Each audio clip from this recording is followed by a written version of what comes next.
কিন্তু কথা ওইটা নিয়ে বারান্দে বসে খাচ্ছে, মুখের চাপচুপ শব্দ হচ্ছে, তো মহিলা টের পেয়ে গেছে ও কি যেন খায় রে গোলাম আছে না। ওই দরজা খুলে মাছে গাছ ধরে ধাক্কা, মাথা চলে গেছে পাতিলের ভিতরে।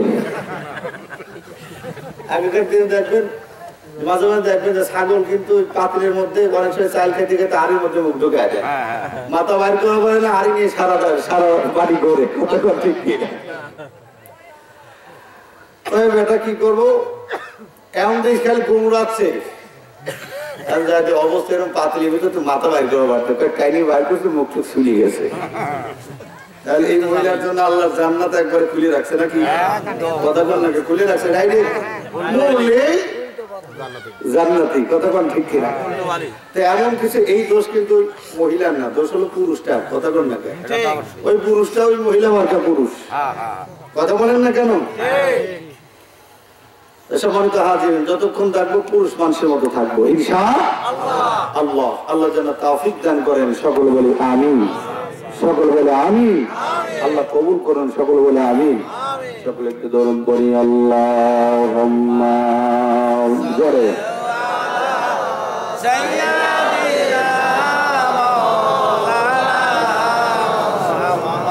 ওয়া আলা আলি সাইয়্যিদিনা শাফিয়ানা মুহাম্মদ। আমার জীবন, আমার মরণ, আমার জিন্দেগি, ইয়া ইলাহি ইয়া ইলাহি কবুল করো আমার বন্দেগি। আমার জীবন, আমার মরণ, আমার জিন্দেগি, লা ইলাহা ইল্লাল্লাহ, লা ইলাহা ইল্লাল্লাহ, লা ইলাহা ইল্লাল্লাহ, লা ইলাহা ইল্লাল্লাহ, লা ইলাহা ইল্লাল্লাহ, মুহাম্মাদুর রাসূলুল্লাহ সাল্লাল্লাহু আলাইহি ওয়াসাল্লাম। আসুন রাতের গভীরে আল্লাহ তাআলার দরবারে শুকরিয়া আদায় করি যে আল্লাহ তাআলা হাজারো প্রতিকূলতার মধ্য থেকে জীবনের কর্মক্ষেত্র, জীবনে চলার পথে অনেক ব্যস্ততাকে উপেক্ষা করে যে আল্লাহ রাতের গভীরে আমাদেরকে কবুল করেছেন, এই জন্য খুশি নেবে যান। সবাই বলেন খুশি নেবে যান। খুশি হয়ে মালিকের দরবারে নতশির বলছে আলহামদুলিল্লাহ। আল্লাহর কাছে বান্দা শুকরিয়া আদায় করলে আল্লাহ নিয়ামত আরো বাড়ায় দেয়, ঠিক কিনা। আল্লাহ রাসূল বলছেন ওই চক্ষু কখনো জাহান্নামে যাবে না যেই চক্ষু আল্লাহর কোরআনের জন্য জেগে থাকে। সুবহানাল্লাহ। আল্লাহ তাআলা কিয়ামতের ময়দানে জাহান্নাম শুধু বলবে আল্লাহ খাবার দাও। জাহান্নামের খাবার কি হবে? মানুষ আর পাথর। জাহান্নামের খাবার কি হবে? মানুষ আর পাথর দিয়ে জাহান্নাম জ্বালানো হবে। আল্লাহ খাবার দাও, আল্লাহর দিকে জাহান্নাম ধেয়ে আসবে, ছুটে আসবে। আল্লাহ তাআলা তখন একটা পেয়ালার থেকে একটু পানি ছিটায় দিবে, জাহান্নাম নিভে যাবে। সুবহানাল্লাহ। ফেরেশতারা বলবে আল্লাহ এটা কিসের পানি? এটা কি হাউজে কাউসারের পানি নাকি আবে হায়াতের পানি? আল্লাহ বলবে না, এই পানিটা হচ্ছে আমার বান্দার চোখের পানি। আমার জাহান্নামের ভয় কেটেছে, চোখ থেকে পানি পড়েছে, ওই পানিটা আমি আল্লাহ গুছিয়ে রেখেছি। বান্দার চোখের পানির চাইতে দুনিয়ায় কিছুই দামি নয়। আমার জাহান্নামের মধ্যে দেওয়ার সাথে সাথে জাহান্নাম নিভে গেছে, শত শত বছর জাহান্নাম নিভে থাকবে। আল্লাহু আকবার। এই জন্য কোরআনের জন্য জাগতে হবে। আরো কারণ আছে কেন জাগবো। রাসূল বলছেন মৃত্যুর সঙ্গে সঙ্গে যদি আপনি কোরআন ওয়ালা হন, কোরআন আপনার মাথার কাছে মানুষের সুরতে এসে হাজির হয়ে যাবে। বান্দা ভয় পেয়ে যাবে, কোরআন বলবে বান্দা ভয় পেও না, আমি তোমার সাথী, তুমি ঘুমাও, তোমারে বাতাস করি। সুবহানাল্লাহ। কোরআনের মহব্বত করলে মানুষ সেই মহব্বত কখনো বৃথা যায় না, ঠিক কিনা। আজকে এই অঞ্চলে কি কয়জন মানুষ ছিল? হ্যাঁ, প্রত্যেক বাসার থেকে একজন করে মানুষ আসলে পুরা ফিল ভরে যাইতো, ঠিক কিনা? আসে নাই, কারণ কি? কারণ আছে কোরআনের প্রতি মায়া নাই, টান নাই, ঠিক কিনা?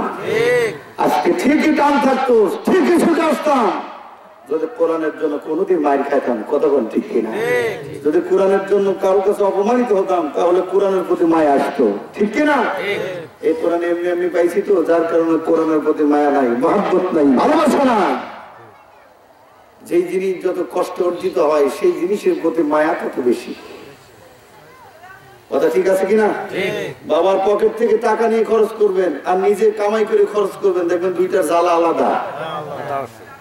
1971 সালে যারা দেশ স্বাধীন করেছে দেশের প্রতি তাদের মায়া, আর আমরা যারা একালে আমাদের মায়া আলাদা, ঠিক কিনা? আমাদের দেশের প্রতি মায়া তাদের সমান নয়। কারণ কি? তারা দেখেছে মানুষের লাশ, শত শত লাশ, তারা দেখেছে বোমার আঘাতে ভাইয়ের শরীরটা ছিন্ন বিচ্ছিন্ন হয়ে যাওয়ার ঘটনা চোখে দেখেছে, কথা বল ঠিক কিনা? ঠিক তদ্রুপ আজকে আমরা এখানে বসে কোরআনের কথা বলছি। এমন একটা সময় ছিল মুসলমান, যেই সময় মানুষ কোরআনের কথা দূরের কথা আল্লাহর নাম পর্যন্ত পৃথিবীতে নিতে পারতো না। এই কোরআনকে আজকের এই অবস্থানে পৌঁছে দেওয়ার জন্য, আজকের এই অবস্থানে আনার জন্য হাজারো যুবক, হাজারো মা হারিয়েছে তাদের সন্তান, হাজারো যুবক তাদের জীবনটা অকাতরে বিলিয়ে দিয়েছে, বুকের তাজা রক্ত দিয়ে রাজপথ রঙিন করেছে, তাদের জীবনের বিনিময়ে পেয়েছে আমরা আজকের এই কোরআন, কথা বল ঠিক কিনা? আজকে আমরা এমনিতে পাইছি তো, যার কারণে কোরআনের প্রতি মায়া না, ঠিক কিনা? ও বন্ধুরা, আমার ভাইরা, ইসলামী বিশ্ববিদ্যালয়ের আপনারা জানেন এশিয়া মহাদেশের মধ্যে অন্যতম একটা লাইব্রেরি ইসলামিক ইউনিভার্সিটিতে। এশিয়া মহাদেশের 3টা ইসলামিক ইউনিভার্সিটি, তার মধ্যে কুষ্টিয়া বাংলাদেশের একটা ইউনিভার্সিটি, আলহামদুলিল্লাহ। সেই লাইব্রেরির একটা বই দেখে আশ্চর্যিত হয়ে গেলাম, অ্যাস্টোনিশ হয়ে গেলাম। মুসলমানদের ইতিহাস লিখেছেন একজন ইংরেজি হিস্টোরিয়ান, নাম হলো ডক্টর তামসন। উনি লিখছে, হয় মুসলমান তোমরা শোনো, তোমাদের পুরানো দিনের ইতিহাস শোনো। এদেশ যখন ব্রিটিশেরা দখল করলো, আপনারা জানেন 200 বছর তারা এদেশ শাসন করছে, কথা বল ঠিক কিনা? এদেশ যখন ব্রিটিশেরা দখল করলো, দখল করার পর তারা চিন্তা করলো কি করে আমাদের ক্ষমতাকে পৃথিবীর বুকে চিরস্থায়ী ধরে রাখা যায়। এই চিন্তা করে কিছু মানুষদেরকে ডাক দিল, তোমরা বলো, পরামর্শ দাও। এক শ্রেণীর আলেমদেরকে ডেকে আনা হলো, তোমরা বলো কি করলে আমাদের ক্ষমতাকে ধরে রাখা যায়। আল্লাহ রাসূল বলছেন, খায়রুল খিয়ারি খিয়ারুল উলামা ওয়া শাররুশ শিরারি শিরারুল উলামা। আল্লাহর আসমানের নিচে জমিনের উপরে সবচেয়ে উত্তম জাতি হলো আলেম উলামা। আবার আল্লাহর আসমানের নিচে জমিনের উপরে সবচেয়ে নিকৃষ্টতম, সবচেয়ে খারাপ হলো আলেম উলামা, কথা কোন ঠিক কিনা? তার প্রমাণ আমরা দেখেছি। বাংলার জমিনে এমন কিছু সময় গিয়েছে যেই সময় এক শ্রেণীর আলেমেরা আল্লাহর কোরআনের আইনকে সমুন্নত রাখার জন্য জীবনকে বাজি রেখে ফাঁসির মঞ্চে হাসতে হাসতে গিয়ে জীবন দিয়েছে। ওই সময় আর এক শ্রেণীর আলেমেরা তারা মুখ বৃষ্টি করেছে একই সময়, কথা কোন ঠিক কিনা? কথা বলেন ঠিক কিনা? কথা কয় না, মনে হচ্ছে আপনাদের কষ্ট লাগতেছে।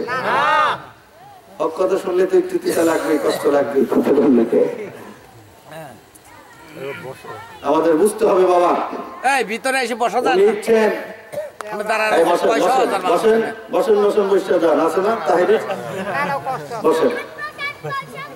আমি ছেড়ে দেবো। আমি সেই বক্তা না যে চোখ বন্ধ করে ওয়াজ করে, আমি ছেড়ে দেবো, অল্প একটু কষ্ট দিয়ে ছেড়ে দেবো, ঠিক আছে? উনি লিখছে, রাতের গভীরে এক শ্রেণীর আলেমেরা গিয়ে বললো, ও ব্রিটিশেরা, তোমাদের ক্ষমতাকে চিরস্থায়ী ধরে রাখতে হলে 3টা কাজ করতে হবে। কয়টা? 3টা।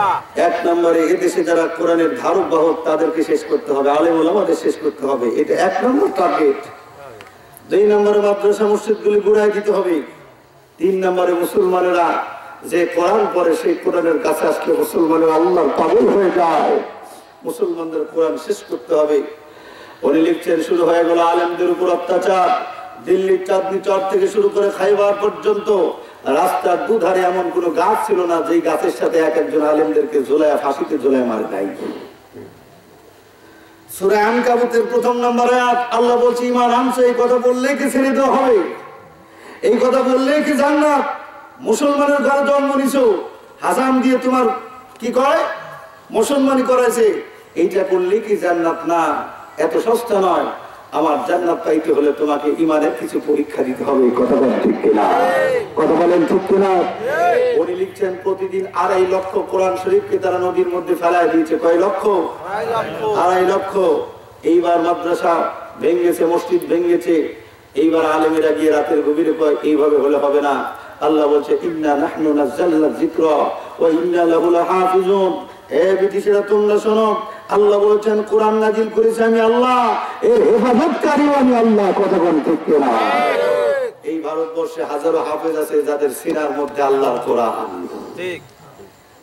কাগজের সব কোরআন যদি পড়ায় দাও, তাদের সিনার মধ্য থেকে তো পড়াইতে পারবে না। কথা বলেন ঠিক কিনা? আছে না? আমার বন্ধুরা, 2016 সাল এদেশের কোন ডাক্তার, এদেশের কোন মন্ত্রী, এদেশের কোন ইঞ্জিনিয়ার পারে নাই। 2016 সাল সারা পৃথিবীর 62টা দেশকে পিছিয়ে ফেলে বাংলার জমিনের বুক থেকে হাফেজ আব্দুল্লাহ আল মামুন আল্লাহর কোরআনের প্রতিযোগিতায় সারা বিশ্বের মধ্যে প্রথম স্থান অধিকার করেছে। কোরআনের কত দাম! কোরআনের কাছে আসলেই আল্লাহ তার দাম বাড়ায় দেয়। কথা বলেন ঠিক কিনা? হাফেজ আব্দুল্লাহ আল মামুন বাড়ি ময়মনসিংহ জেলা। ওনার ঢাকার একটা প্রোগ্রামে আমার এক ভাই বলছিল যে আমি ওই প্রোগ্রামে ছিলাম, সিরাজগঞ্জের রাকিব ভাই বলছে, আমি মামুনকে জিজ্ঞেস করলাম, বাবা আজকের যে তোমার পাওয়া, এই পাওয়ার পেছনের কারণটা কি বলবা? বলছে হুজুর, 1 নম্বর কারণ হলো আল্লাহর কোরআনকে বুকে ধারণ করেছি, 2 নম্বর কারণ হলো আমার পিতা মাতার দোয়া আমার সাথে ছিল। সুবহানাল্লাহ।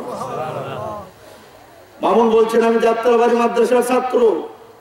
আমি যখন বাংলাদেশের মধ্যে প্রথম স্থান অধিকার করলাম, হুজুর আমাকে বলছে, মামুন যাও, বাসায় যাও, বাসার থেকে টাকা নিয়ে আসো, আমরা তোমাকে পাসপোর্ট করাবো, তোমাকে আমরা বিদেশে নিয়ে তোমার প্রতিযোগিতার ব্যবস্থা করবো। আল্লাহু আকবার। মামুন বলছে, হুজুর আমি টাকা পাবো কই? আমার বাবা রিক্সা চালায়, মা অন্ধ, নাসরবান্দা ছাড়ে না, আমাকে পাঠিয়ে দিল। আমি বাসায় চলে গেলাম, গিয়ে দেখি মা আমার বিছানার উপরে বসে আছে। হুজুর মায়ের কাছে চলে গেলাম, মায়ের কাছে গিয়ে বললাম, মা তুমি কি জানো তোমার মামুন বাংলাদেশের মধ্যে প্রথম হয়েছে? মা তুমি কি জানো তোমার মামুনকে টিভিতে দেখানো হয়েছে, জাতীয় টেলিভিশনে দেখানো হয়েছে? মা তুমি কি জানো? মা ডাক দিয়ে কয়, ব্যাটারি তা তো জানি না, কয় আমি বাংলাদেশের মধ্যে প্রথম হয়েছি রে মা। মা একটা আবদার তোমার কাছে নিয়ে আসি। কই কি আবদার? মারে ডাক দিয়ে কই, মারে হুজুরেরা আমারে বলেছে আমাকে বিদেশে নিয়ে যাবে কোরআনের প্রতিযোগিতায়। মা আমার পাসপোর্টের টাকা লাগবে, মা তুমি আমারে পাসপোর্টের টাকা দাও, আমি বিদেশে যাব। হুজুর বলার সঙ্গে সঙ্গে আমি টাকা দেখি মা আমার অন্ধ। মায়ের চোখ দিয়ে দর দর করে পানি বাজর হয়। আমার ডাক দিয়ে কয়, বেটারে তোর মাথাটা একটু আমার কোলের কাছে নিয়ে আয়। আমি আমার মাথাটা মায়ের কোলের কাছে নিয়ে গেলাম। আমি তাকে দেখি মা আমার আসল চুরি। ডাক দিয়ে কয়, মালিক আমরা এত গরিব মানুষ, আমার বেটারে তুমি বাংলাদেশের মধ্যে প্রথম বানিয়েছ রে আল্লাহ। মালিক আজকে যদি আমার বেটা বড় লোকের সন্তান হতো, তাহলে তারই না কত আনন্দ করতো, মজা করতো রে আল্লাহ। আমরা এত গরিব মানুষ, এক প্যাকেট মিষ্টি খাওয়ানোর মতো কোনো ক্ষমতা নাই। হুজুর মা আমার মাথার উপরে হাত দিয়ে কই, বেটা রে টাকা বাবু কই? তোর বাবা সারাদিন রিক্সা চালায়, বড়া হয়ে গেছে, সারাদিন রিক্সা চালায়, যেই টাকা পাই ওইটা দিয়ে তো আমার ওষুধ হয় রে বাবা। হুজুর আমার মাকে বললাম, না তুমি টাকা দিতে পারবে না। কই বাবা রে কোথায় পাবো? কুলিজাটা ছিঁড়ে দেখাইতে পারলো বস্তা। হুজুর আমি আমার মাকে বললাম, মা টাকার চাইতে বেশি কিছু তোমার কাছ থেকে নিয়ে যাবো, তুমি জানো না। আমার বন্ধুরা ভাইরা আমার মামুন বলছে, আমি আমার মাকে বললাম, মা একবার বিছানার থেকে উঠো।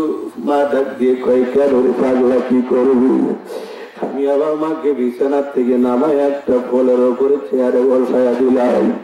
আমার মা চেয়ার উপর বসে আছে, আমি আমার মায়ের পা ধরে কান্না শুরু করলাম। আমি আমার মালিককে বললাম, মালিক, আল্লাহ গো, মায়ের কাছে টাকা চাইলাম, মা দিতে পারে না। ওরে মালিক, মায়ের পা ধরে কান্দি, আল্লাহ তুমি আমার বিদেশে যাবার ব্যবস্থা করো।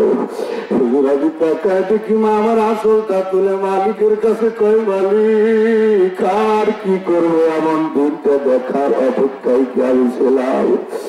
হুজুর মামুন ডাক দিয়ে কয়, আমি আমার মাকে বললাম, মা তোমার পায়ের জুতাটা একবার দিবাটি, তোমার পায়ের স্যান্ডেলটা একবার খুলে দাও রে মা।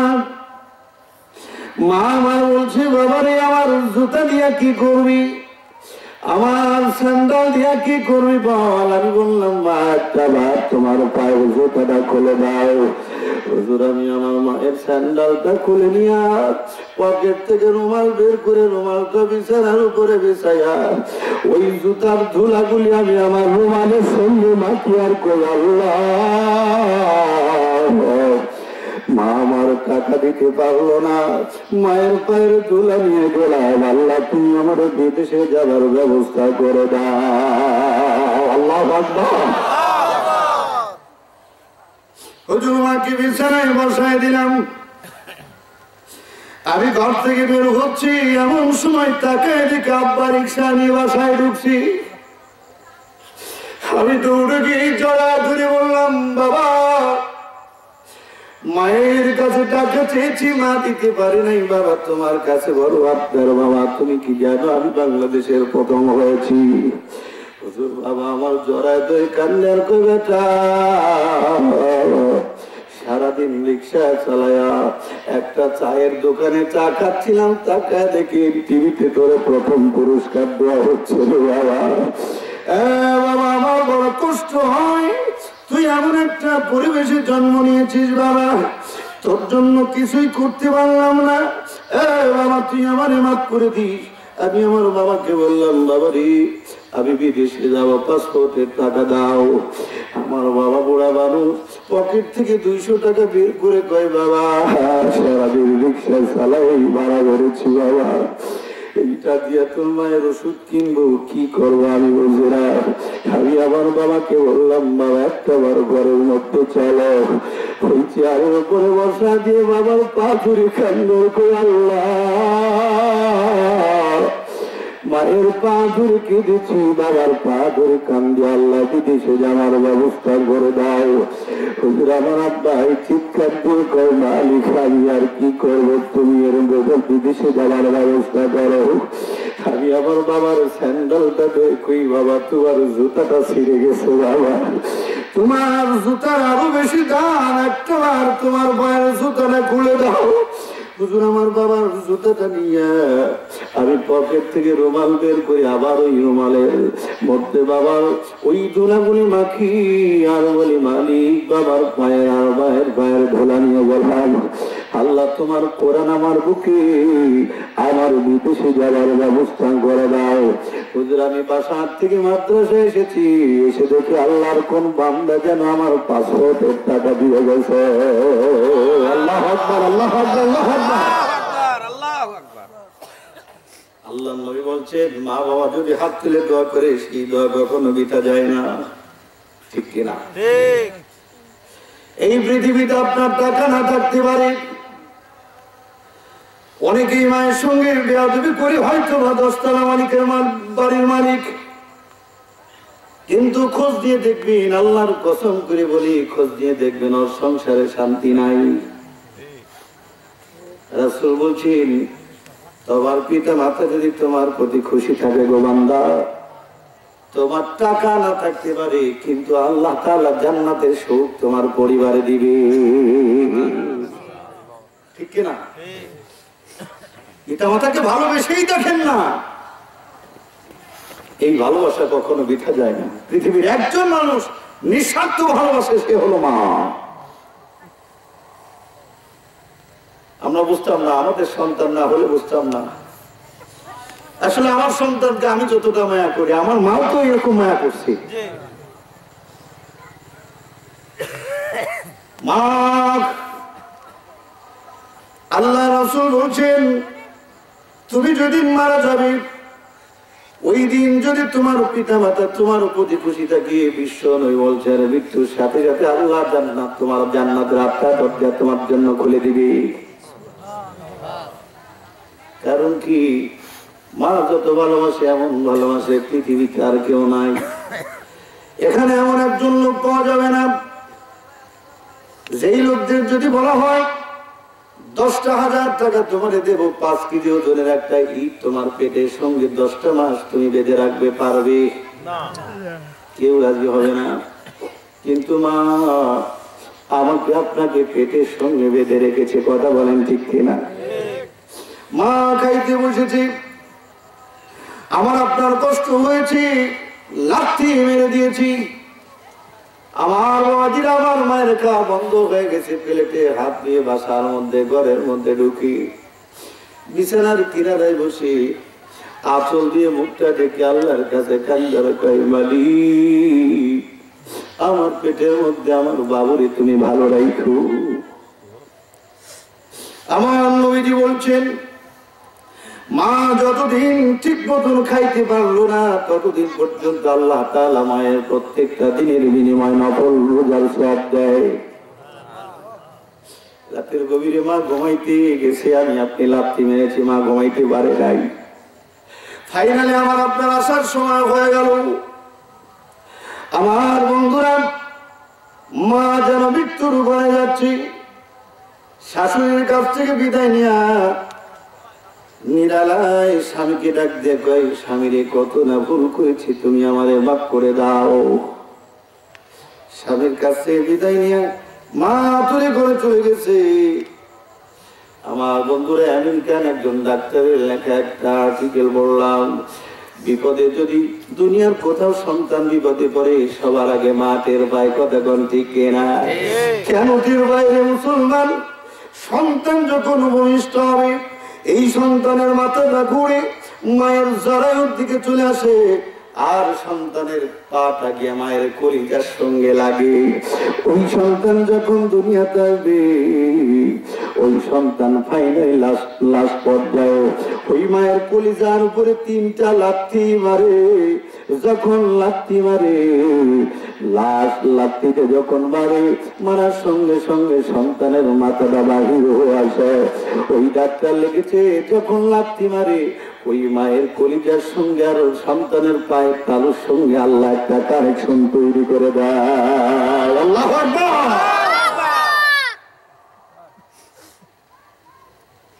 আমি আপনি চলে আসলাম, মায়ের হুঁশ হারা হয়ে গেল। মায়ের হুঁশ পেয়েছে, পায় সন্তান কেমন আছে। সন্তানকে দেখার সঙ্গে সঙ্গে মা আলহামদুলিল্লাহ বলে কয় আল্লাহ আমার বেটার জন্য আমি 2টা রোজা মানত করলাম। বাবাই কিন্তু করে না, ঠিক কিনা? রাতের গভীরে সন্তান অসুস্থ, দুনিয়ার সবাই ঘুমায়, মা চাতক পাখির ন্যায় সন্তানের মুখের দিকে তাকিয়ে থাকি। সন্তান যদি আস্তে করে চোখটা বন্ধ করে মা ডাক দিয়ে কয় বেটারে ঘুমাস না, তাকায় দেখ আমি মা তোর মুখের দিকে তাকায় আছি। আল্লাহ রাতের গভীরে ডাক দিয়ে কয় মালিক আমার জীবনের বিনিময়ে হলো আমার বেটারে তুমি ভালো করে দাও। মালিক এই মুহূর্তে তোমার কাছে আমি মা 5টা নফল রোজা মান্নত করে ফেললাম, ঠিক না? মায়ের দোয়া নিবেন কপাল খুলে যাবে, মায়ের দোয়া নিবেন কপাল খুলে যাবে। আমার বন্ধুরা এই যে আমরা গত 1 মাস হলো ভিন্ন হয়ে গেছে, ভাই থাকলে ভিন্ন হয়, কথা বলেন ঠিক কিনা? আমার বাবা 2009 সালে মারা গেছে, এ পর্যন্ত একসাথেই ছিলেন, ভিন্ন হয়ে গেছে। আমার মা আমার দিকে স্বেচ্ছায় বলছে আমি আমার ছোট সন্তানের দিকে থাকবো, এর থেকে বড় পাওয়ার আর কিছু আছে? আমি ঢাকাতে একটা চাকরি করতাম, মসজিদের ইমামতি করতাম, 25,000 টাকা বেতন, আরো ফ্ল্যাট দিয়েছিল। বাসায় আসছি, মা কে তুই আমার রেখে যাইস নি, আমি যাই নাই। এর জন্য আমার কমতি নাই। আল্লাহ তাআলা দিন দিন আমি ছোট্ট মানুষ, আপনাদের দোয়ায় বাংলাদেশের অধিকাংশ জেলাতে আমি মাহফিলে যাই। কার দোয়া? মায়ের দোয়া, কথা বলেন ঠিক কিনা? এই পরশু দিন রাত্রি মা বসে আছে, আমি পা টিপতেছি, মা তুমি ঘুমাও, তোমার পাটা টিপে দিই। এতে কি সন্তান বড় হয়েছে লজ্জা লাগে? অনেকেই লজ্জা পায় যে মায়ের পা ধরে একটু খেদমত করবো, লজ্জা পাবেন না। একটু আদর করবেন, একটু ভালোবাসবেন, আল্লাহর জান্নাত আপনার জন্য ওয়াজিব হয়ে যাবে। মা তো খায় না, কতক্ষণ ঠিক কিনা? কেন মিষ্টির প্যাকেটটা নিয়ে এসে বোর হাতে দেন? আমি আমার মাকে দেখি, দুনিয়ার সব মা একরকম। আমি এখনো বাজার থেকে বড় বেদানাটা পাইলে আমার মায়ের কাছে দিই। সকালবেলা দেখি যে মা এক পোয়াও খায় না, আমার সন্তানদের ভাগ করে দেয়। কতক্ষণ ঠিক কিনা? এই তো মা। অথচ এমন পুরুষ মানুষ আছে দিতে সাহস পায় না। আছে না? একটু আগে বললাম না, অনেক কঠিন পুরুষ মানুষ আছে দিতে সাহস পায় না। আব্দুল্লাহ আল মামুন বলছি, আমার বিদেশে যাওয়ার ব্যবস্থা হয়ে গেল। আল্লাহু আকবার। কষ্ট হচ্ছে আপনাদের? কষ্ট হচ্ছে? বলছে আমার বিদেশে যাওয়ার ব্যবস্থা হয়ে গেল। মিশরের আল আজহার বিশ্ববিদ্যালয়ের ভাইস চ্যান্সেলর সেখানে উপস্থিত আছে। প্রতিযোগিতা শুরু হয়ে গেল। একটা পর্যায়ে আমি মামুনের নাম বাংলাদেশ থেকে আমার নামটা ডাকা হলো। হুজুর আমি স্টেজে চলে গেলাম। যিনি পরিচালনা করছিলেন ওনাকে বললাম আমাকে 5 মিনিট সময় দেন। আমাকে 5 মিনিট সময় দেওয়া হলো। আমি ওয়াশরুমে চলে গেলাম, ওযু করলাম, 2 রাকাত নামাজ পড়লাম। আল্লাহু আকবার। হুজুর 2 রাকাত নামাজ পড়ি, পকেট থেকে ওই রুমালটা বের করলাম। ওই রুমালটা বের করে আমি আমার চোখে মারতেছি আর মুখে মারতেছি আর বলছি, মালিক, মা তো টাকা দিতে পারে নাই, বাবা তো টাকা দিতে পারে নাই, মায়ের পায়ের ধুলা নিয়ে আসছি, বাবার পায়ের ধুলা নিয়ে আসছি। ওরে মালিক, এই ধুলাটা আমি আমার মুখে মাখলাম, বুকে মাখলাম। আল্লাহ, আমি যেন মায়ের পায়ের ধুলার সম্মান রাখতে পারি। আল্লাহ, ওরে মালিক, আমি যদি না রাখতে পারি এই মামুনকে আর বাংলাদেশে তুমি ফিরিয়ে নিয়ে যাও না। হুজুর চোখটা বন্ধ করে আমি কোরআন তেলাওয়াত শুরু করে দিয়েছি। আমার 1 মিনিট যায়, 2 মিনিট যায়, হুজুর আমার 5 মিনিট যায়, 10 মিনিট যায়। আমি চিন্তা করলাম কারণ কি অন্যান্য দেশের মানুষদেরকে 5 মিনিট পরে বন্ধ করা হয়, আমার 20 মিনিট যায়, কারণ কি আমার কেন বন্ধ করা হয় না? আল্লাহু আকবার, আল্লাহু আকবার। হুজুর 20 মিনিট পরে আমি চোখটা খুলে দেখি পৃথিবীর 62 দেশের আলেমেরা কানতে কানতে, আল্লাহর কোরআন শুনে কানতে কানতে দাড়ি ভিজে পানি গুলি জমিনে টপ টপ করে পড়তেছে। হুজুর প্রতিযোগিতা শেষ হয়ে গেল, 10 জনকে পুরস্কার দিবি। লাস্ট থেকে নামটা গোনা হলো। প্রথমে 10 নম্বর নামটা গোনা হলো, আমার নাম নাই। মামুনের ওস্তাদ বলতেছে, হুজুর গো, মামুনের মনটা বেজার। 9 নম্বর নামটা ডাকা হলো, মামুনের মনটা বেজার। মামুন কয়, হুজুর আমি তো বাংলাদেশ 70 দেশ থেকে এসেছি, অন্তত 9 নম্বরে আমার নামটা থাকা দরকার। হুজুর এইভাবে 8 নম্বর নাম। আমি বললাম, বেটারে, তোর মায়ের ধোলা কখনো পায়ের ধোলা বিটা যাইতে পারে না। হুজুর 6 নম্বর, 5 নম্বর, 4 নম্বর মামুন দেখি চোখ দিয়ে পানি দরদর করে পড়ে। হুজুর একটা বার যখন 2 নম্বর নাম বলছে, মামুন একটা চিৎকার দিয়া ওই স্টেজের মধ্যে গড়াগড়ি শুরু করে দিয়েছে। আমি কি দিয়ে বোঝাবো? আমার কোনো বোঝানোর ভাষা আমার নাই। হুজুর 1 নম্বর নামটা যখন বলবে, বাংলাদেশের নামটা যখন বলছে, ওই মিশনের আল আজহার বিশ্ববিদ্যালয়ের ভাইস চ্যান্সেলর আমাকে দূরে সে জড়াদের চুমা খায় আর ডাক দিয়ে কইয়া পারে, তোর কতই ভাগ্য ভালো, তোর কতই ভাগ্য ভালো, আল্লাহর কোরআনকে বুকে ধারণ করেছে রে বাবা। আজকে সারা বিশ্বের মধ্যে আল্লাহ তোমার এই পরিচয় করা দিল। হুজুর যেই মায়ের 5 টাকার গ্যাসের ওষুধ কিনতে পারি নাই, আল্লাহর কোরআনকে বুকে ধারণ করার কারণে ওই স্টেজে ওই ময়দানে 40 লক্ষ টাকার ব্যবস্থা হয়ে গেল। আল্লাহু আকবার। কোরআনের দাম আছে না নাই? আছে। ওয়াজ শুনছেন একটু আগে যে কোরআন দিয়ে যদি কেউ যদি কাপড় দিয়ে কোরআন শরীফের গেলাপ বানায়, যতবার কোরআন পড়ে ওই কাপড়ের উপর চুমা খায়। কতক্ষণ ঠিক কিনা? ঠিক। কারণ কি? কোরআনের সাথে থাকছে, ঠিক কিনা? এই যে রেহাল প্লাস্টিক, ওর দাম আছে না। এই যে মাদার কাঠ, এর দাম আছে শিমুল কাঠ। শিমুল কাঠ দিয়ে কোরআন শরীফের রেহাল যদি বানায়, যতবার কোরআন পড়ে শিমুল কাঠের ওই রেহালে চুমা খায়। কারণ কি? সংস্পর্শে থাকার কারণে আল্লাহ তার দাম বাড়িয়ে দিয়েছেন। কথা বলেন ঠিক কিনা? ডক্টর তামসুল লিখেছেন, এই কথা শোনার পরে হাফেজদের উপর অত্যাচার শুরু হয়ে গেল। মনে আছে আপনাদের? হুজুর, দিল্লির শাহী মসজিদের পাশে আমার তাবু ছিল। একদিন খুব ভোরবেলায় আমি আমার তাবুর মধ্য থেকে মানুষের পোড়া লাশের গন্ধ পেলাম। আমি তাবুর মধ্য থেকে বের হয়ে আসলাম। এসে দেখে একদল আলেমদেরকে, একদল হাফেজদেরকে আগুনের মধ্যে পোড়ায় ভোনা করা হচ্ছে। আর একদল হাফেজদেরকে আগুনের দাঁত প্রান্তে ধরে রেখে বলছে, তোমরা ঈমান ছেড়ে দাও, কোরআন ছেড়ে দাও, অন্যথায় তোমাদেরকেও জ্বালানো হবে। কোরআন এমনি পাইছে তো, যার কারণে কোরআনের প্রতি মায়া নাই। কথা কোন ঠিক কিনা? বুঝেন নাই? কোরআনের জন্য সংগ্রাম করতে হবে, মার খাইতে হবে, তাহলে কোরআনের প্রতি মায়া আসবে। কথা বলেন ঠিক কিনা? হুজুর হাফেজদের বলছে, তোমরা কোরআন ছেড়ে দাও, অন্যথায় তোমাদেরকেও জ্বালায়া দিবে। সেদিন হাফেজরা কি বলেছিলেন জানেন? তারা বলেছিলেন, ডরো তেনে দুনিয়া মে মুসলমান কিসি সে জব দৌলত ইমাম আলী उनको नबी से वतन करना है तो कर ले आशिक दिलदार को हम शिकायत जा करेंगे ताते में तकदीर को बोलन अल्लाहु আকবার। আল্লাহু আকবার। সেদিন ওই ছোট্ট ছোট্ট হাফেজরা ডাক দিয়ে বললেন, ব্রিটিশেরা তোমরা শুনে রেখে দাও, আজকে যদি আমাদেরকে জ্বালায় দাও, আজকে যদি আমাদেরকে পোড়ায় দাও, আজকে যদি আমাদের শেষ করে দাও, আজকে যদি আমাদেরকে কয়লা বানিয়ে দাও, আজকে যদি আমাদের শেষ করে দাও, তোমরা শোনো, আমরা জীবন দিতে রাজি আছি, তবু আল্লাহর কোরআন থেকে সরে যাইতে রাজি নাই। আমরা যদি আজকে মরে যাই, তাহলে বুঝে নিব আল্লাহ তাআলা এই শাহাদাতের মাউতটা আল্লাহ তাআলা আমাদের কপালে লিখেছিল। এই কথা বলার সঙ্গে সঙ্গে হাফেজেরা লাভ দিয়ে দিয়ে আগুনের মধ্যে পড়েছে, কিন্তু ঈমান দেয় না। ঠিক না? আজকে আমাদের ঈমান তো এত পানের বিনিময়ে ঈমান বিক্রি করি। কথা কোন ঠিক আছে না? সালিশ করবার যাচ্ছে, একদল পান খাওয়াইছে, সালিশি যাই করবো, পান তো খাইছি রে। আছে না গো? এমন মাতব্বর আছে না? ভোটের সময় দেখবেন যে এক ভোট কয় বেচা দেয়। আমরা বাবুপাড়া ইউনিয়নের লোক, ৯,০০০ ভোট, এক চেয়ারম্যানে ১,১৬,০০,০০০ টাকা খরচ হয়। কয়টা? আমাদের ইউনিয়নের টিউবওয়েল পাংশাতারের এমন কোন ইউনিয়ন নাই যে ইউনিয়নে আমাদের ইউনিয়নের টিউবওয়েল নেই।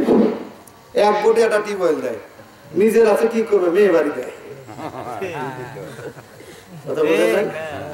বর্তমান দিনে চেয়ারম্যান আমার খালাতো ভাই ইমান সর্দার, কথা কি বুঝতে পারছেন? ওরা টাকা লাগে নাই, নমিনেশন পাইছে, এবার টাকা দেয় কিনা। এর আগের কথা বলতেছি, কথা কি বুঝতে পারছেন? এক ভোট কয়েক বেচা দেয়, একজনের কাছ থেকে টাকা খাওয়া শেষ, বিরোধী দল যেই গেছে লাভ দিয়ে যায়, গলা ধরে দিয়ে আমরা কয় ব্যাপারটা তো একটু আগে তোমার গল্পই করতেছিলাম। আমি কি ভুল বললাম? নির্বাচনটা পাক্কা টাটকা মুনাফিক। কথা বল ঠিক না? তোর নামাজের কোনো দাম নাই, তুই নামাজ পড়িস নি, নামাজ পড়িস, তুই নামাজ পড়িস না, তুই মুনাফিক। কেননা মুনাফিকের কোন ইবাদত কবুল হবে না। কতক্ষণ ঠিক কিনা? রাসূলের পিছনে নামাজ পড়তো আব্দুল্লাহ বিন উবাই, আমার আপনার চাইতে বড় দাড়ি আর টুপি ছিল। নবীর পিছনে নামাজ পড়া চারটিখানি ব্যাপার। এই ইমামের পিছনে নামাজ পড়ে কি রাখুন তো? হ্যাঁ, মুয়াজ্জিন না, যার ইমামতি করার যোগ্যতা আছে, আরেকটা ইমামতি ছুটে যাইতে পারে। কতক্ষণ ঠিক কিনা? আছে না বিভিন্ন কারণ আসতে পারে। ইমামের ইমামতি ছুটে গেলে ওই জায়গায় যে দাঁড়াবে তার সেই রকম যোগ্যতার মানুষ দাঁড়ানো লাগে। কতক্ষণ ঠিক কিনা? আর আমাদের সমাজে ঘুষ খায়, সুদ খায়, হ্যাঁ, মুখে দাড়ি নাই, হুজুরদের দেখলে না ছিটকায়, লাফতে যায় ইমামের পিছনে যে আমার দাঁড়া বসে আছে। কতক্ষণ ঠিক কিনা?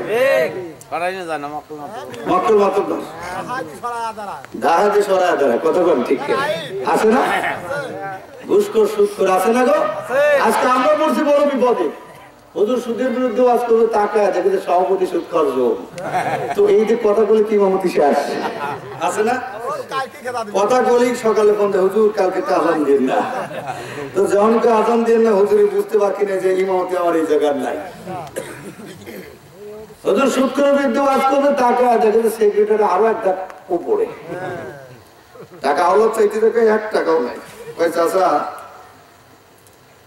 সভাপতি কিছু বাড়া দেবো না, তোমার চাষির কাছে কিছু আছে কিনা, আছে না? আল্লাহ বলছে ইয়া আইয়ুহাল্লাযীনা আমানুত্তাকুল্লাহ ওয়া যারু মা বাকিয়া মিনার রিবা ইন কুনতুম মুমিনিন। যদি মুসলমানের বাচ্চা থাকতে চাও এই মুহূর্তে সুদ ছেড়ে দাও। ঠিক সুদ যে খায় সে গু খায়, ঠিক খাস বাংলা কথা, কি খায়? গু খায়। তার প্রমাণ ইমাম মালিক রহমাতুল্লাহ আলাইহির কাছে এক যুবক কয়, হুজুর আমি একটা মেয়েকে ভালোবাসতাম, মেয়েটার বিয়ে হয়ে গেছে, ওয়াদা করছি 7 দিনের মধ্যে তোর চাইতে সুন্দরী মেয়েরে বিয়ে না করতে পারলে আমি গু খাবো। হুজুর 7 দিন পার হয়ে গেছে, আমি তো কাজ করার বাড়ি দেখি। বিপদ কিনা? হ্যাঁ বিপদ হয়ে গেছে। ইমাম মালিক রহমাতুল্লাহ আলাইহি কয়, যা তোর ডাইরেক্ট গু খাওয়া লাগবে না, পায়খানা খাওয়া লাগবে না, তুই যা যা দেখ তোর বাড়ির কাছে সুদ খাই কিনা। ও যখন রান্না করে যা গরম গরম 1 প্লেট ভাত খাবি, তোর গরম পায়খানা খাওয়া যাবে।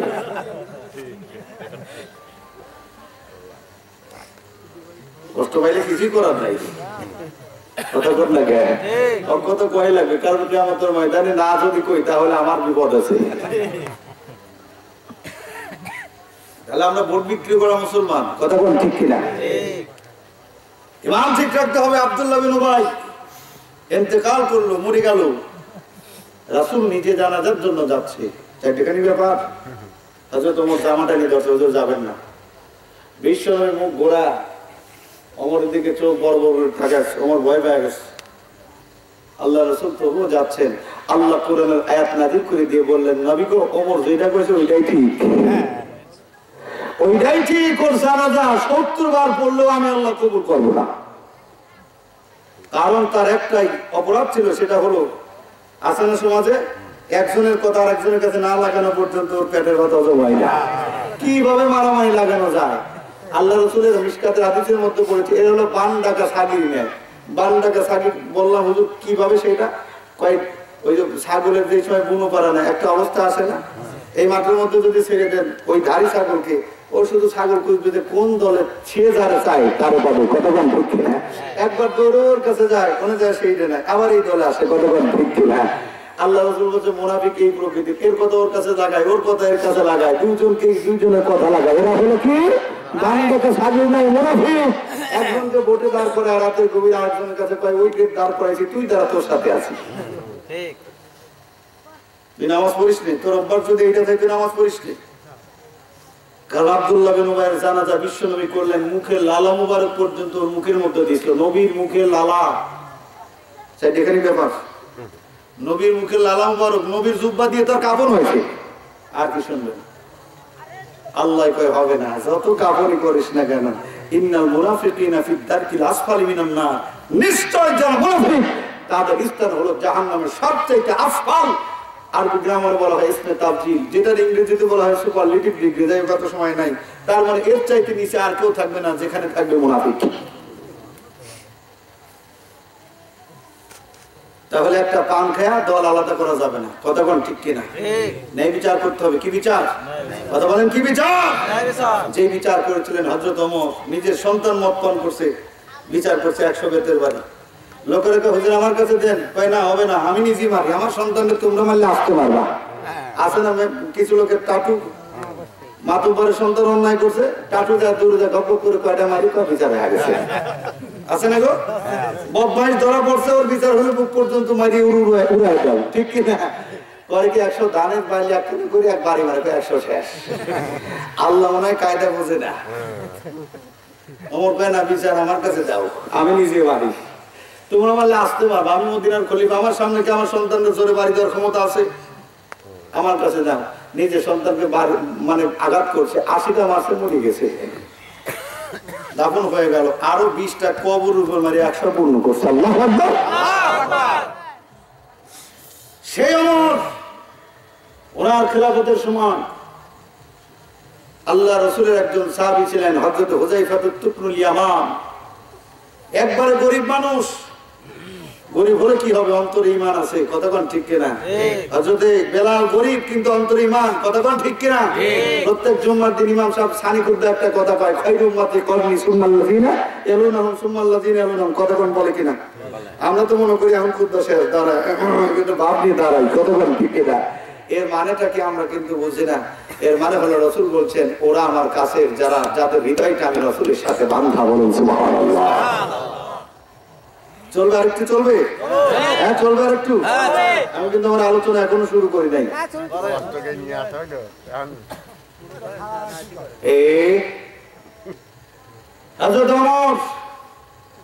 রাসূল বেঁচে থাকতে হুযায়ফা ইবনুল ইয়ামান দেশ থেকে এসেছিল।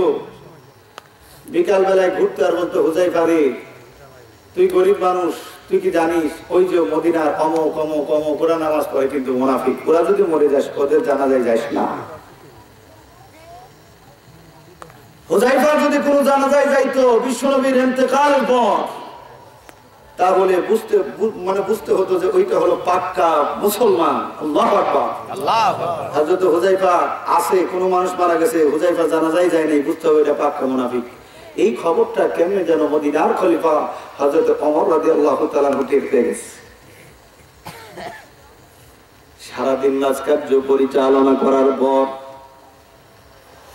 চোরের মতো হুযায়ফার বাসায় গিয়ে ঘরের দরজায় নক করতেন। ঘরের দরজা খুলে যেই হযরত ওমর, যে ওমর সম্পর্কে নবীজি বলছেন, আনা খাতামুন নাবিয়্যিন লা নাবিয়্যা বাদি লাউ কানা নাবিয়্যান বাদি লাকানা ওমর। আমি বললাম শেষ নবী, আমার পরে কেউ নবী হবে না, যদি কেউ নবী হইতো সে হলো ওমর। আল্লাহ রাসূলের সিদ্ধান্তের বিপক্ষে হযরত ওমর কয়েকটা জায়গায় বিশ্ব নবীরে বাধা দিয়েছে। আল্লাহ তাআলা ওমরের পক্ষে কয়েকটা জায়গায় কোরআনের আয়াত নাযিল করছে। বলুন সুবহানাল্লাহ। সেই ওমর হুযায়ফার বাসায় গিয়ে হাত ধরে কাঁদতেন, হাওমাও করে কাঁদতেন আর বলতেন, ও ভাই হুযায়ফা, বলো দেখি আমার নামটা কি, আমার রাসূল মুনাফিকের তালিকায় লেখছে নাকি, আমারে বলুন। হুযায়ফা বলতেন না, ওমর ডাক দিয়ে হুযায়ফা রে, তোমার যদি বলা নিষেধ থাকে তাহলে তুমি আমার কথা দাও, আমি যদি তোমার আগেই মারা যাই, হুযায়ফা তুমি আমার জানাজায় যাবা নাকি সেইটা তুমি আমার কথা দাও। আমার বন্ধুরা, যে ওমরের পরীক্ষা আমার রাসূল দুনিয়ার থেকে নিয়েছেন, শুধু পাস করেন নাই, গোল্ডেন প্লাস পেয়েছে। কথা বলেন ঠিক কিনা? এমন পাস করেছে নবী আমার একদিন দীর্ঘদিন ধরে একটা চিন্তা করি, আরে আমি চলে যাওয়ার পর আমার উম্মতের কি হবে, আমার সাহাবীরা কি উম্মতের অবস্থান ধরে রাখতে পারবে কিনা। আজকে রাতের গভীরে আমি পরীক্ষা করবো আমার উম্মতদেরকে। চিন্তা করলেন, সর্বপ্রথম আমি আমার সাহাবী হযরত আবু বকরের বাসায় যাব। আবু বকরের বাসায় চলে গেলেন। আমার নবী গিয়ে দেখে রাতের গভীরে সিদ্দিক আকবর একটা জায়নামাজে দ্বারা রাতের গভীরে আল্লাহর ইবাদতে মশগুল হয়ে গেছে। নামাজ শেষ হয়ে গেল, হযরত আবু বকর হাত তুলে দোয়া করে আমার রাসূল পিছন থেকে আমিন আমিন করে। বিশ্বনবী গিয়েছে, আবু বকর রাদিয়াল্লাহু তাআলা টের পাই নাই। আমার নবীজি পিছন থেকে চিন্তা করলেন, আমি আমার ওমরের বাসায় যাই, আমার ওমর কি ঘুমায় নাকি, রাত জেগে জেগে আল্লাহর ইবাদত করে, আমি একটু দেখে আসি। একটু দূর রওনা দিতে না দিতেই আমার নবীজি লক্ষ্য করে দেখে রাতের গভীরে ওমরের বাসার থেকে আল্লাহর কোরআনের আওয়াজ বেশি আসতেছে। আমার নবীজি ওমরের বাসায় চলে গেলেন, গিয়ে দেখে আর কেউ নয়, মদিনার দ্বিতীয় খলিফা হযরত ওমর দাঁড়ায় দাঁড়ায় আল্লাহর কোরআন পড়তেছে। যাই নামাজে বলুন সুবহানাল্লাহ। নবীজি কিছুই বললেন না। এবার ফজরের নামাজ হয়ে গেল। আমার নবী ডাক দিয়ে কও, রাসূলের সাহাবীরা তোমরা সকলেই চলে যাও, আমি আমার ওমরের সাথে কথা বলবো আর সিদ্দিক আকবরের সাথে কথা বলবো, তোমরা বসো। দুইজন নবীজির কাছে বসলেন। আমার নবী ডাক দিয়ে কও, ওমর তোমরা কি জানো আজকে বিশ্ব নবী তোমাদের বাসায় মেহমান হিসাবে গিয়েছিল, তোমরা কি জানো নাকি?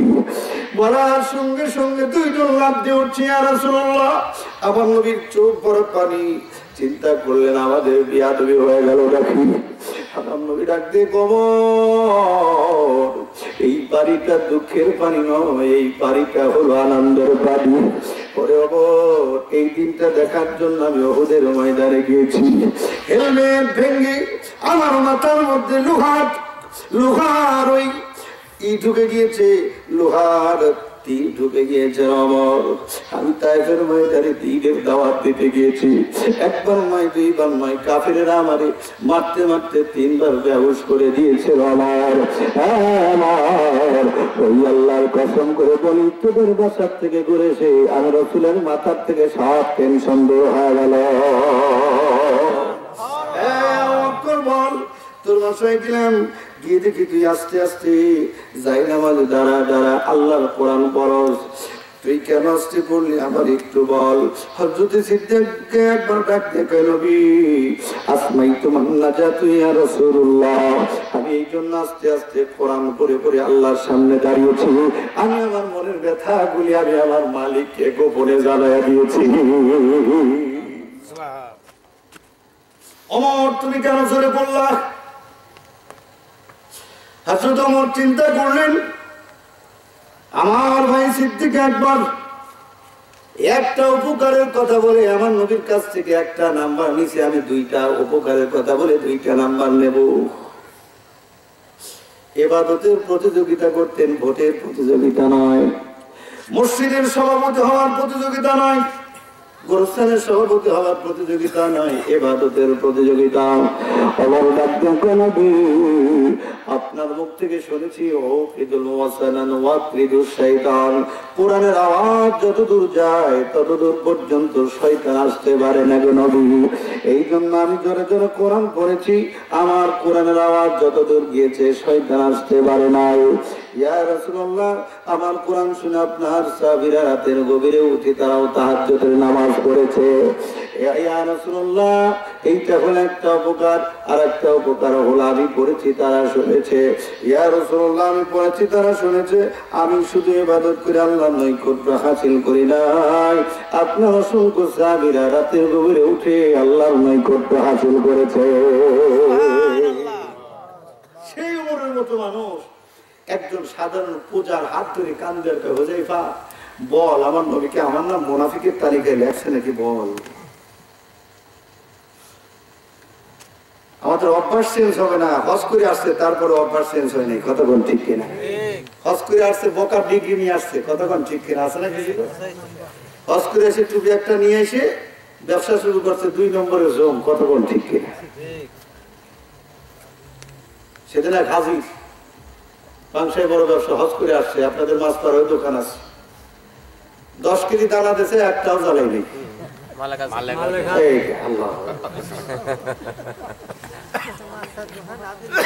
নাম করেছি বন্ধের নাম বললে পরে তো ই হয়ে যাবে।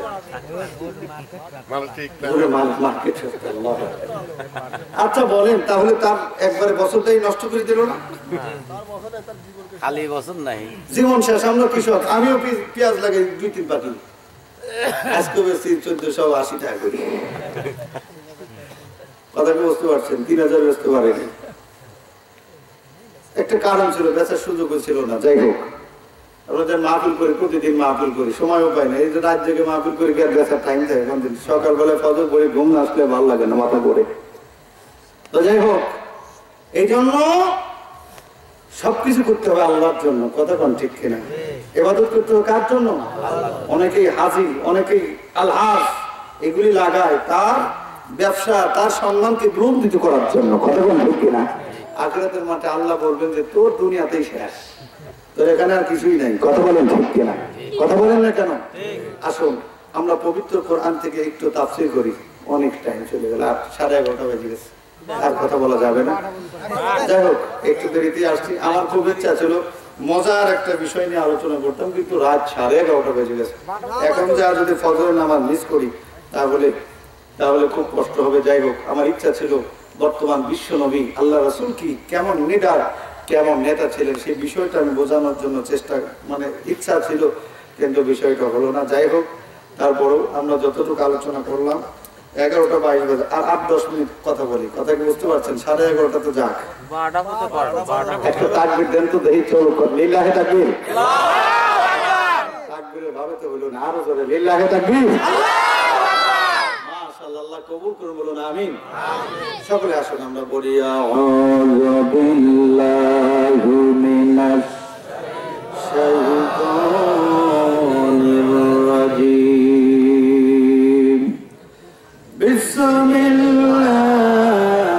বিসমিল্লাহির রহমানির রহিম ফালা ওয়া রাব্বিকা লা ইউমিনুনা হাত্তা ইউহাক্কিমুকা ফীমা শাজারা বাইনাহুম ثم لا يجدوا في أنفسهم حرجا مما قضيت ويسلموا تسليما اللهم صل على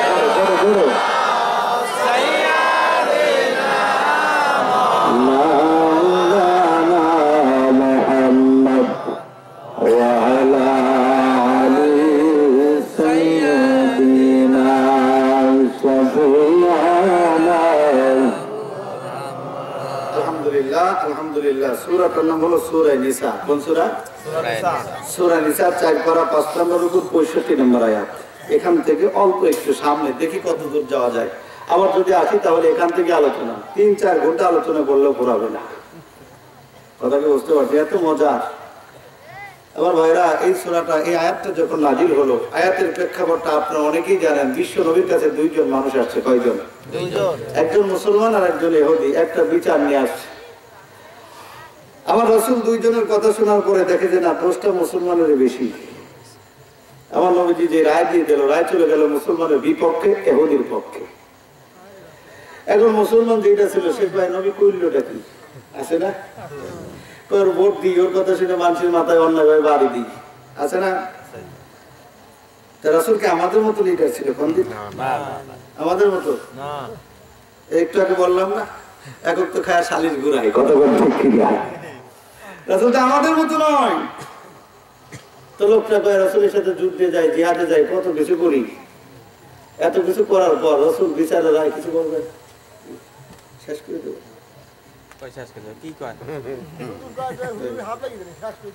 না, মনে করছি এইভাবে আসলে মনে হয় যে কথা বুঝতে পারছেন, এইভাবে আসলেই ভয় করে যে কি দিন কবি। আমি আসছি কিছু করি ইনশাআল্লাহ। আমার ভাইরা, বন্ধুরা আমার, রাসূল সাল্লাল্লাহু আলাইহি ওয়াসাল্লাম বিচার করলেন। রাসূল আমাদের মতো বিচারক ছিলেন না। কারণ বিচার করলে হক বিচার করতে হবে। কি বিচার? হক বিচার করলে লাভ কি জানেন?